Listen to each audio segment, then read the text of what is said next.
আসসালামু আলাইকুম, welcome to personal palette. আজকে আমি শেয়ার করবো একটা চটপটা রেসিপি, মটর মাখা। মটর মাখা আমার ভীষণ পছন্দের একটি খাবার। এটা বানাতে খুব একটা বেশি সময় লাগে না, তৈরি করতে খুব বেশি কিছু লাগবে না। চলুন দেখে নেওয়া যাক কী কী লাগছে। এখানে আমি কিছু মটর নিয়ে নিলাম। আমি এখন মটরগুলোকে পানিতে ভিজিয়ে নিলাম। আমি প্রায় 2 ঘন্টার মতো মটরগুলো ভিজিয়ে রাখবো। তারপরে আমি এগুলা সিদ্ধ করব।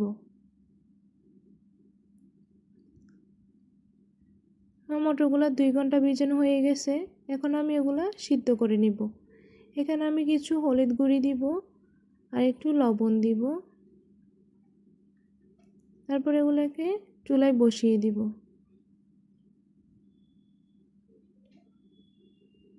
আমার মটরগুলা সিদ্ধ করা হয়ে গেছে। এখন আমি ভালো করে পানি ঝরিয়ে নিব। একটা ছাঁকনির মধ্যে আমি ঢেলে দিব। ঠান্ডা হওয়ার জন্য আমি কিছুক্ষণ অপেক্ষা করব।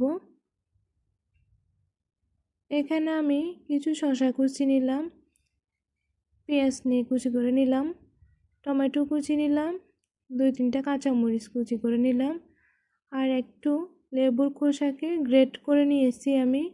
আপনারা চাইলে এটি স্কিপ করতে পারেন। আমার কাছে ফ্লেভারটা খুব ভালো লাগে, তাই আমি নিয়েছি এটা।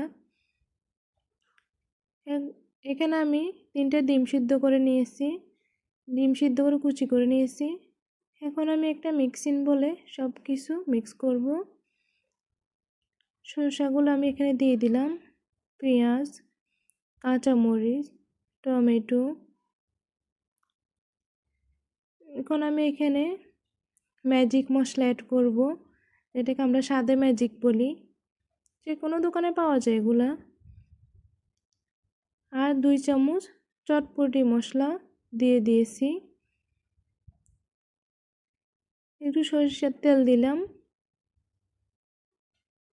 2 কাপের মতো চানাচুর অ্যাড করলাম আমি। এখন আমি ডিম কুচি করে রেখেছিলাম ওগুলা দিয়ে দিব।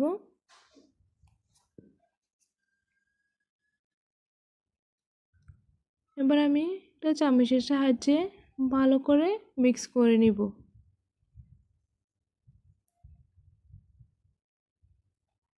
মিক্স করা হয়ে গেলে আমি পরিবেশন করব।